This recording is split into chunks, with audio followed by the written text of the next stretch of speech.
to some rural residency in Montana, maybe the average is the 37th percentile. Maybe that's their average. So that's, again, it's a little bit of an ambition. Like, oh, do I need to be in Boston seeing everything, or do I feel like I can get a good enough training? So at the school here, what are class sizes like? 25 in a class.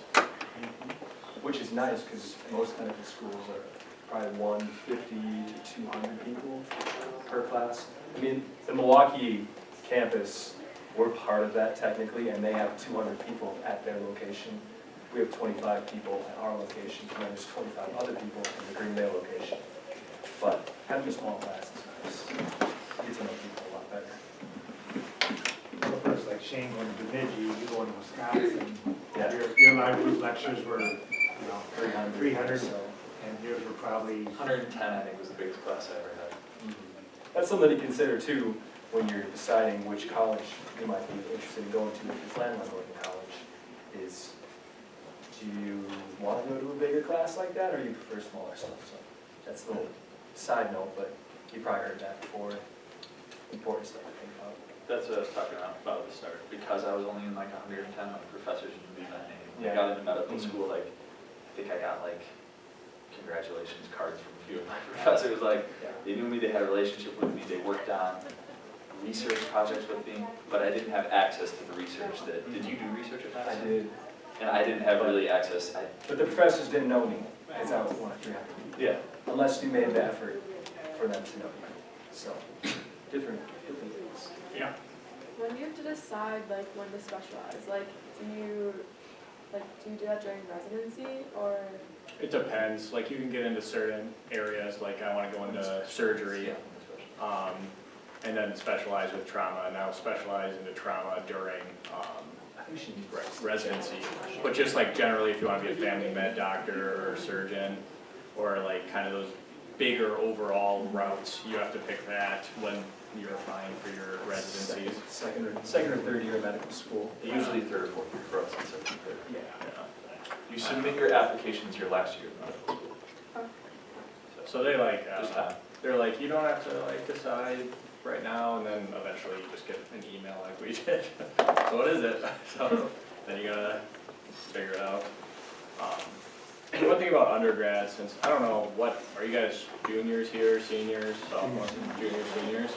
So, you know, I myself included when I was applying to college, you get hung up on kind of like the name of the school that you're applying to. Like if I want to do something big, like, you know, become a surgeon, I need to go to a fancy undergrad and so forth. And it really, what the name of your school is really doesn't matter that much. It's like what you do at the school and, you know, both in your extracurriculars and in your classes. Kind of like what Shane mentioned, but, you know, we have, you know, some people coming from Rutgers in our class and people coming from UW River Falls. Like it didn't tailor, yeah. You know, there's a girl in the class below us that started off at the UW Marathon County, which is, I think, Stevens Point now. Aaron's sure. Yeah, started there and went, you know, transferred to Madison, and it worked out great for them too. It really, the name of it, like I mean, obviously if you go to Harvard and you put that on an application, then that's gonna help. But it's not gonna hurt you, but it If you get a doesn't. 3.0 GPA at Harvard though, you're probably not gonna get in. If you get a 4.0 GPA at a smaller, easier school, you're probably gonna get in. I went to Madison, I thought the name might pull a little more weight because my GPA wasn't in the highest upper echelons of GPAs, pulled no weight. So consider that too. I don't think it does. I really don't.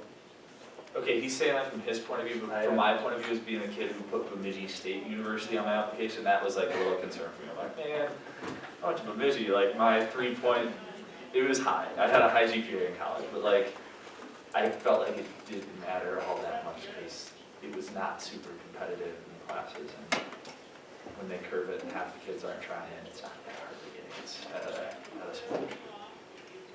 And you know, everyone on your application, well, I mean, this goes for your application if you're applying to college, and then when you're applying to medical schools, everyone's gonna have weak areas in their application. Like I went to a small school, I got a bad GPA.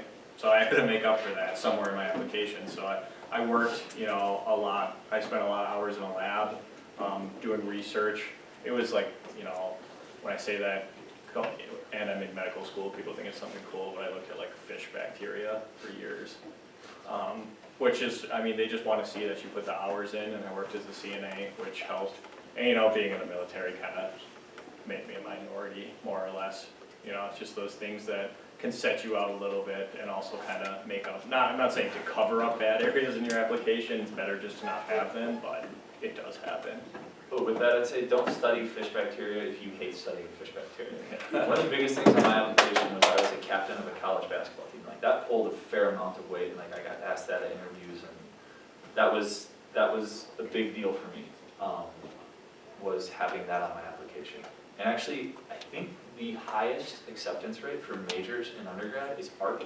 Or English. Art and English are like two of the best majors to have when applying to medical school. Now, I think that's a little bit, I don't think that's like correlation equals causation there. I think that's like, because you have to get your prerequisites for medicine. So these aren't just art majors who just studied art. They had to take the psychology and the biochemistry and all the other prerequisites. But I think the point there is if you're a well-rounded person, that's going to stand out on your application. So like I said, basketball is a huge deal for me, but that was like all I could do. That's all I had time for. I was a basketball kid and I got good grades. I had no experience in medicine like Jack did. I didn't do fish biology research like Jack did, or any research really like Owen did. Like I had my strength, they had theirs.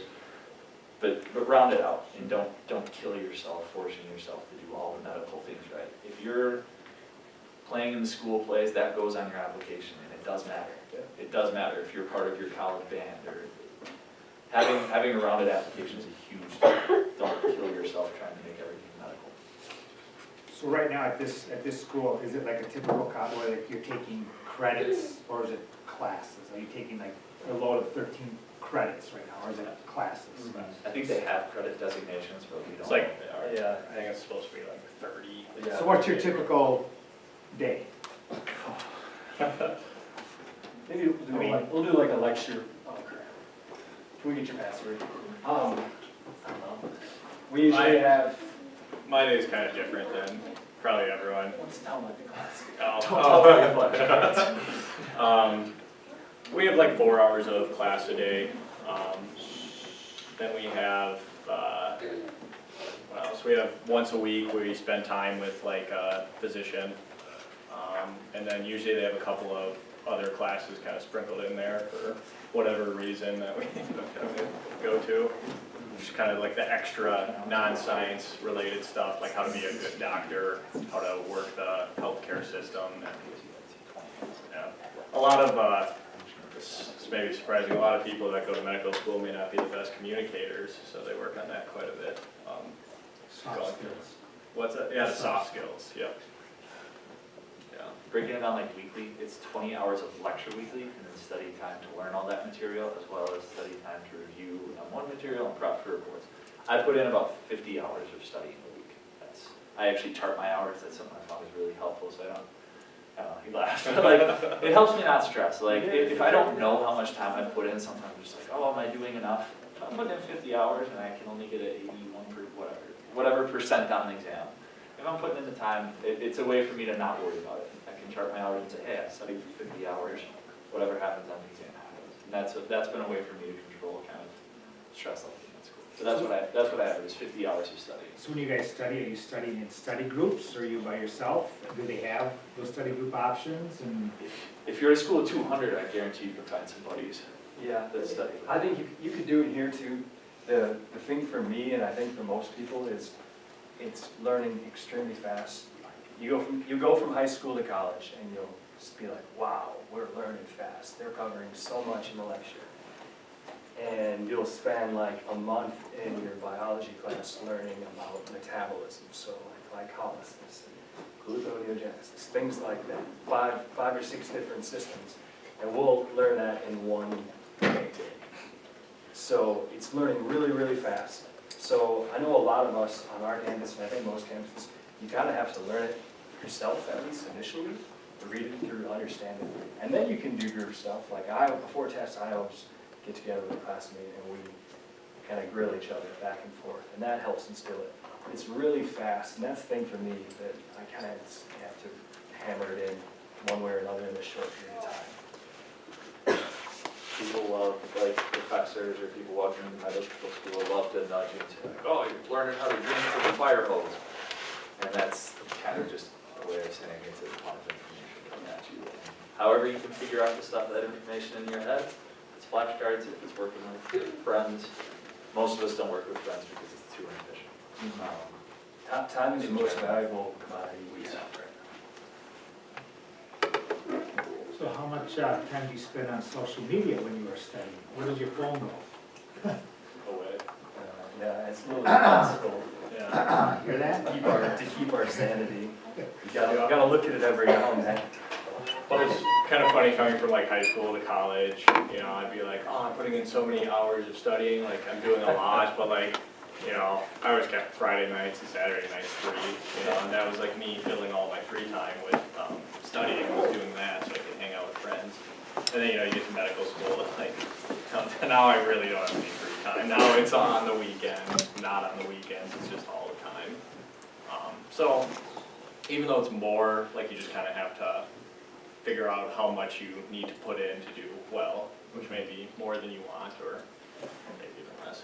That reminds me, a tip that I wish I would have heard going into undergrad is if you treat undergrad, for you guys, if you treat it as a job, which it kind of is a job, it's a means to an end. The better you do in undergrad, the better internship you can get for this, better job you can get for that. If you treat it as like an 8-hour job a day, probably for like 4 days a week, you're gonna do great in undergrad. And then that work ethic will translate wherever you go from there, whether it's to a job, whether it's to professional school. Nobody told me that, and I didn't figure that out probably until junior year, so I had an uphill climb. But just try and keep that. It's a little piece of advice that I think would have helped me when I was sitting in your seats. One thing that I noticed was just kind of I think it's probably kind of related to the mindset of people interested in medicine or healthcare or higher education is like, you know, they hear these talks and when they get to undergrad, then they like just are really stressed about everything. And it's important, like it is an important time to get good grades, but like, I mean, people really get bent out of shape if they don't get the grade they want. You know, I'm sure there's that in high school and it even, you know, gets amplified in undergrad and like it'll be okay. Like if you don't get that grade you want, it's more important to, you know, figure out why that is, what you did wrong studying, what you could have done better, than just to worry that that one grade is gonna be what stops you from getting to the next level of your track. Because it won't be, you know, if you do learn from it and make up for it. That being said, it is better to get good grades. I got a lot of C's in my first 2 years of undergrad, and I would have rather worked harder then than have to explain that away in my application. Any other questions off the top of your head? We have a few more slides we can bust through otherwise. It's probably gonna be stuff we've already talked about. Yeah, it probably is. Just, AP classes. yeah. Medical terminology, great course. Yeah. Super, even like in medical school, like I've gotten like test questions, whatever, right, because I recognize like a little root word that I learned in high school. I took it again in How many of college. you are taking that midterm class? It's awesome. And it's, at least at my school, it wasn't that hard. I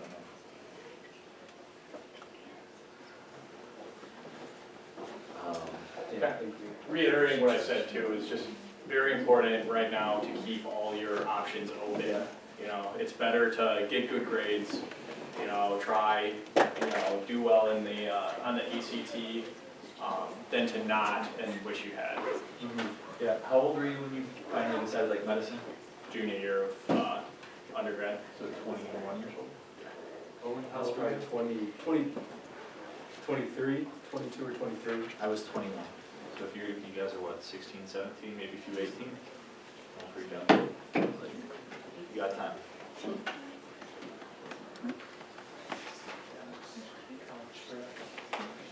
So how are, first, let's say you go to your classes during the day. Are you seeing a different, obviously, I'm thinking different professor for each topic? Or is it, Yeah. For the most part, yeah. are they doctors, are they professors, or? It's a mixture. We'll usually get the people teaching the nitty-gritty molecular details of it are probably PhDs, and then we'll do clinical cases of things, so applying the raw knowledge that we learn in actual patient situations. And then that'll oftentimes be an actual doctor who's teaching them from their clinical knowledge and experience. So there are TAs and stuff too? No, there's no TAs. So you learn from the top doctors, whatever you want to call it. That was one thing, TAs though, like undergrad, and it's really helpful. I would recommend using all the resources you can. And like, you know, even if it's something you think you know, or if you have a good handle on a class, I'd recommend going and getting the extra help. If you can talk to the professor, do that. If you can talk to the TA, do that. Because even if you have a good handle on it, a lot of times that's where you can get kind of the, they can like kind of focus your studying. Like this is, make sure you hit this, like this, these are questions you're gonna probably get asked. And just those little things really help. Plus, you know, at a small school, if you're able to talk to the professor and you show you care and you wanna put in that extra time to do well, they will help you out too. With our lectures coming from those doctors, there's actually like a few cool things, like the Brewers team doctor taught us on lower leg anatomy. And like we recently had ENT talk to us. He drained Thon Maker's. If any of you follow the Bucks, Thon Maker, he drained a paratonsillar abscess for him the day after their Celtics game last year in the playoffs. He told us that little story. So like, that's kind of a cool part, because people lecturing us are like very popular fields. And like it's pretty cool. Any questions? Yeah, there's this last slide here. If you are just interested in looking up stuff on your own, the AAMC stands for American Academy of Medical Colleges, I think, AAMC, and they have a specific link for high school students as well, or college students. It's good stuff to think about, especially college. If you're really set on going to med school, you probably need to start thinking about preparing your medical school application or starting to do it. Again, this is only if you're really set on it. You need to probably think about this starting your second year of medical school, even though you don't apply till Second year of undergrad. sorry, second year of college. It's just stuff to keep in mind. Any other questions? Yeah. How long ago you guys studied for your undergrads? How long do you study for? Like how long did each of you take to study? I studied 4 weeks, but I was super last minute, and I take tests well. Like that's something that kind of, yeah, I didn't feel like I needed it. It was like 2 weeks. I winged it. Yeah. But that is definitely one of those exams, the more time you have available to put in, the better your outcome will be. Yeah. I wish I had studied more, because even though I scored like well, I probably could have done it. I had 18 days just before I started this other job, so I studied hard a lot. But again, like our step exam coming up in April, MCAT's kind of like that. Like the higher MCAT you get, the more options you have in medical school. It's a really big deal. Yeah. It's balanced like equal, maybe even a little more than your college GPA, your MCAT. So yeah, study for it in like 3 years. Yeah. Yeah. It'll all make more sense along the way. I'm sure a lot of the stuff we said was too high up, but just enjoy